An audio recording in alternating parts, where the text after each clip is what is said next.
Good morning everyone. Today our topic is electrostatics. Here electrostatics word come from two words. One is electro and another is statics. Here electro means something related to charge. Related to charge. And statics means at rest. तो यहाँ पर इस पूरे nomenclature से ही अपने को पता चल रहा है कि इलेक्ट्रोस्टैटिक्स में हम जब चार्ज रेस्ट में होगा तो उसकी क्या क्या प्रॉपर्टीज होंगी उनके बारे में अपन स्टडी करेंगे कि जब चार्ज रेस्ट में होता है तो वह अपने आसपास के रीजन में कैसे कैसे इफेक्ट वो प्रोड्यूस करता है या वो खुद कैसे कैसे इफेक्ट्स को एक्सपीरियंस करता है, तो उन सब के बारे में अपन इलेक्ट्रोस्टैटिक्स में स्टडी करेंगे। तो अब अपन इलेक्ट्रोस्टैटिक्स के बारे में लिख लेते हैं। तो electrostatics is the branch of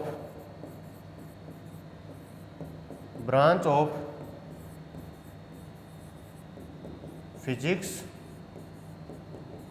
which deals with properties of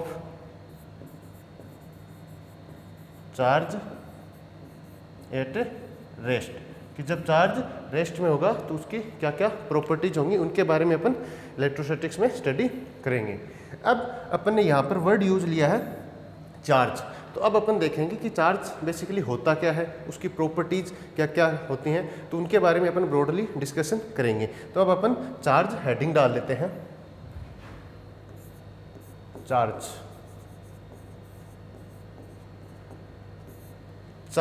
किसी भी मैटर या किसी भी बॉडी की वह प्रॉपर्टी होती है जिसके कारण वह अपने आसपास के रीजन में इलेक्ट्रिक एंड मैग्नेटिक इफेक्ट्स को वो प्रोड्यूस कर सके या वो खुद इलेक्ट्रिक एंड मैग्नेटिक इफेक्ट्स को एक्सपीरियंस कर सके, तो that properties is known as charge.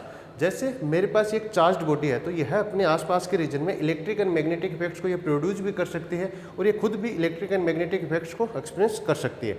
But अगर ये बॉडी न्यूट्रल हुई तो यह अपने आसपास के रीजन में ना तो इलेक्ट्रिक एंड मैग्नेटिक इफेक्ट्स को ये प्रोड्यूस कर सकती है और ना ही ये खुद इलेक्ट्रिक एंड मैग्नेटिक इफेक्ट्स को एक्सपीरियंस कर सकती है। तो किसी भी बॉडी को इलेक्ट्रिक एंड मैग्नेटिक इफेक्ट्स को प्रोड्यूस करने के लिए या एक्सपीरियंस करने के लिए बॉडी का चार्ज होना जरूरी होता है। तो अब अपन चार्ज में भी लिख लेते हैं। Charge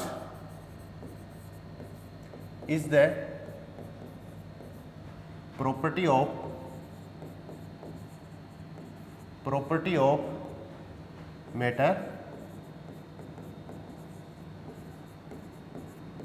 due to which it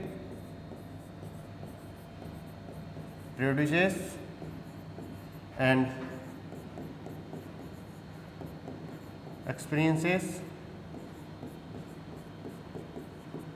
electric and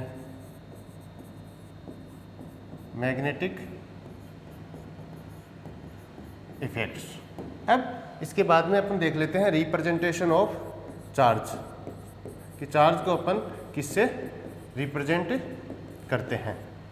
तो चार्ज को बेसिकली अपन कैपिटल Q या स्मॉल q से रिप्रेजेंट करते हैं। अब इसके बाद में अपन देख लेते हैं टाइप्स ऑफ चार्जेस, कि चार्जेस बेसिकली कितने टाइप्स के होते हैं। चार्जेस बेसिकली टू टाइप्स के होते हैं, positive charge and negative charge. Positive charge में अपन बात करें तो यहाँ पे क्या होगी, यहाँ पे होगी deficiency of electrons,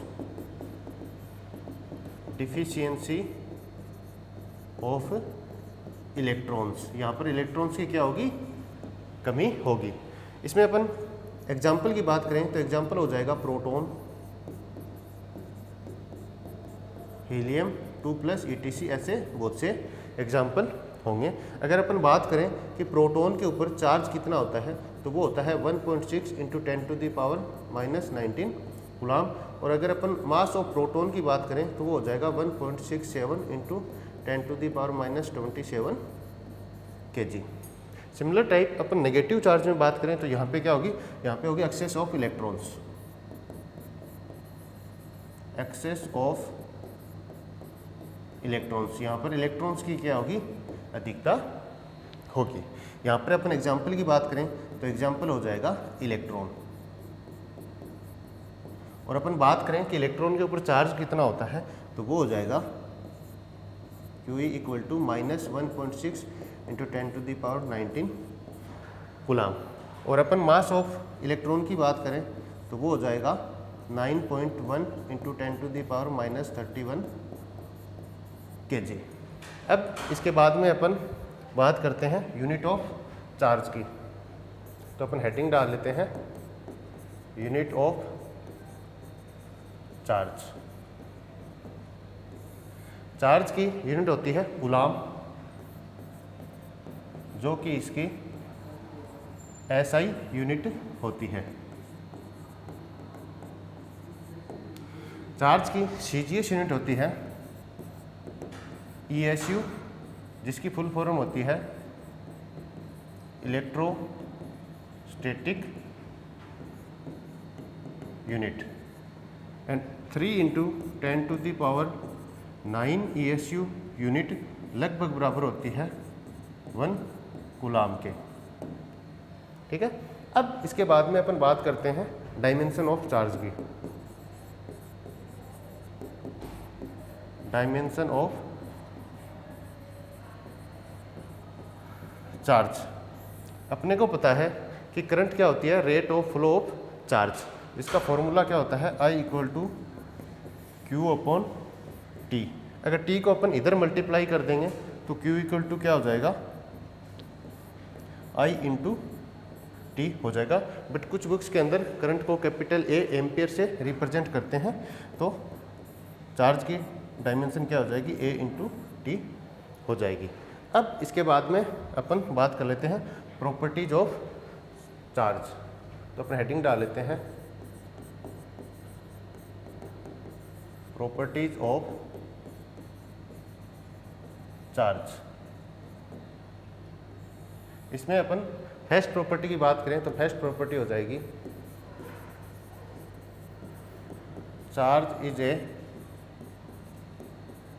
scalar quantity. अपने को पता है स्केलर क्वांटिटी कौन सी होती है, जिनके पास ओनली मैग्नीट्यूड होता है, उनके पास डायरेक्शन नहीं होती। और ये अपने नॉर्मल अलजेब्रिक सम के रूल रेगुलेशन को फॉलो करेंगे। जैसे अपन यहाँ पे एक बॉडी लेते हैं और इस बॉडी के ऊपर चार्ज है Q1 and Q2 and Q3। तो इस बॉडी का नेट चार्ज कितना होगा, वो इन चार्जेस के अलजेब्रिक सम के इक्वल होगा। और वो कितना हो जाएगा, Q नेट हो जाएगा Q1 + Q2 + Q3 हो जाएगा। इसके बाद अपन नेक्स्ट प्रॉपर्टी की बात करते हैं। तो नेक्स्ट प्रॉपर्टी हो जाएगी charge is associated with mass. इसका क्या मतलब हुआ कि जहाँ कहीं पे भी चार्ज होगा वहाँ पर मास पक्का होगा। अपना जो चार्ज है वो मास के बिना एग्जिस्ट नहीं करता है। बट इसका उल्टा हो ऐसा ज़रूरी नहीं है कि कहीं पर मास और उसके ऊपर चार्ज हो, ऐसा ज़रूरी नहीं है। जैसे अपन एक न्यूट्रल बॉडी लेते हैं तो अपने को पता है न्यूट्रल बॉडी के ऊपर नेट चार्ज कितना होता है, 0 होता है। बट बॉडी का मास नॉट इक्वल टू 0 होता है। बट ऐसा कभी पॉसिबल नहीं होगा कि मास 0 है और वहाँ पर net charge not equal to 0। तो ऐसा कभी पॉसिबल नहीं होगा, नॉट पॉसिबल। अब इसके बाद में अपन नेक्स्ट प्रॉपर्टी की बात करते हैं। तो नेक्स्ट प्रॉपर्टी हो जाएगी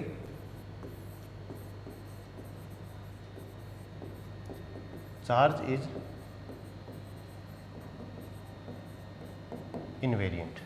अपन स्पेशल थ्योरी ऑफ रिलेटिविटी में देखते हैं कि जो अपना मास है वो वेलोसिटी के साथ चेंज होता है। और वो किस फॉर्मूले से चेंज होता है, वो फॉर्मूला होता है m = m0 √1 minus v² upon c²। हाँ, अपनी जो जनरल लाइफ में जो मास में चेंज होता है वो बहुत ही कम होता है, उसको अपन कंसीडर नहीं करते हैं।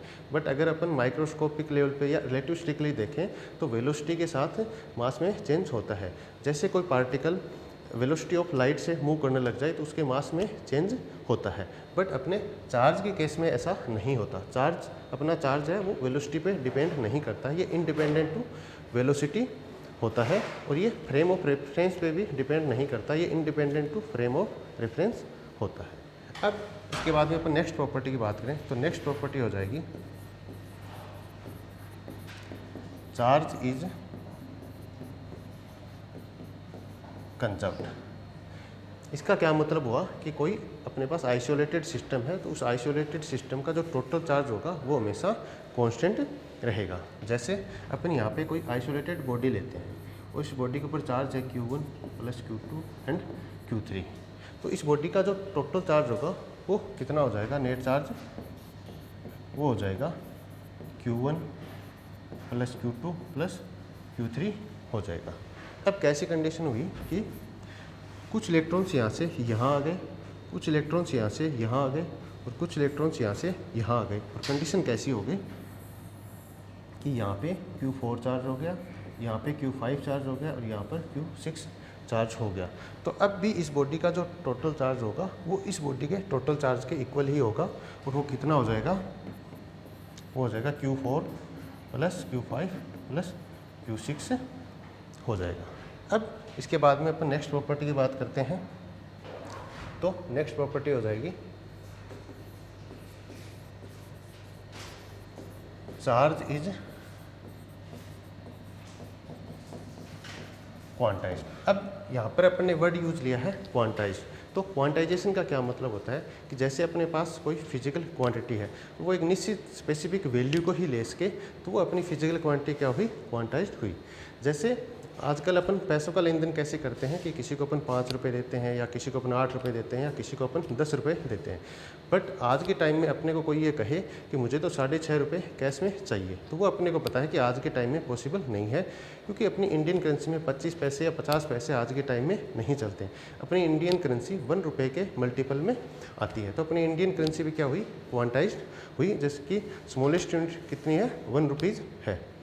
तो सिमिलर टाइप किसी भी बॉडी के ऊपर जो चार्ज होगा वो इंटीग्रल मल्टीपल ऑफ ई होगा और वो कितना हो जाएगा, Q = ±NE हो जाएगा। यहाँ पे ई क्या है, ई है smallest unit of charge, smallest unit of charge है। और ई की वैल्यू कितनी है, वो है E = 1.6 × 10⁻19 कूलम है। और यहाँ पे n क्या है, n एनी इंटीजर नंबर है, n की वैल्यू हो जाएगी 1 2 3 4 ऐसे। बट n की वैल्यू कभी भी ऐसे नहीं होगी, n ≠ 1/2 3/2 5/6 ऐसे कभी नहीं होगी। हाँ, आपने कुछ बुक्स में या न्यूक्लियर फिजिक्स में आपने देखा होगा कि Q = हो जाएगा ±E/2 ±E/4 ±E/3। इनको अपन क्वार्क्स बोलते हैं। इनके ऊपर अभी रिसर्च चल रही है, इनके एग्जिस्टेंस की अभी 100% गारंटी नहीं है। तो इलेक्ट्रोस्टैटिक्स में अपन चार्ज की सबसे स्मॉलेस्ट यूनिट ई को ही लेकर चलते हैं।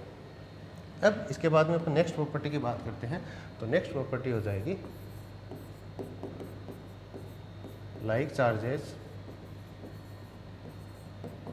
Will repel. जैसे यहाँ पर अपन पॉजिटिव चार्ज लेते हैं और यहाँ पर भी अपन पॉजिटिव चार्ज लेते हैं, तो ये एक दूसरे को क्या करेंगे, रिपेल करेंगे।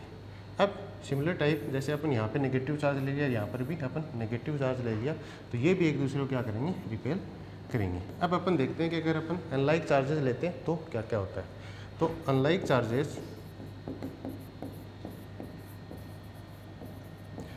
Charges will attract. जैसे यहाँ पर अपन एक पॉजिटिव चार्ज ले लेते हैं और यहाँ पर अपन एक नेगेटिव चार्ज लेते हैं, तो ये एक दूसरे को क्या करेंगे, अट्रैक्ट करेंगे। अब अपन नेक्स्ट प्रॉपर्टी की बात करते हैं तो नेक्स्ट प्रॉपर्टी हो जाएगी कि अपना यहाँ पे चार्ज Q है और इसका मास m है और ये रेस्ट पर है। तो ऐसी कंडीशन में ये क्या करेगा, इट प्रोड्यूसेस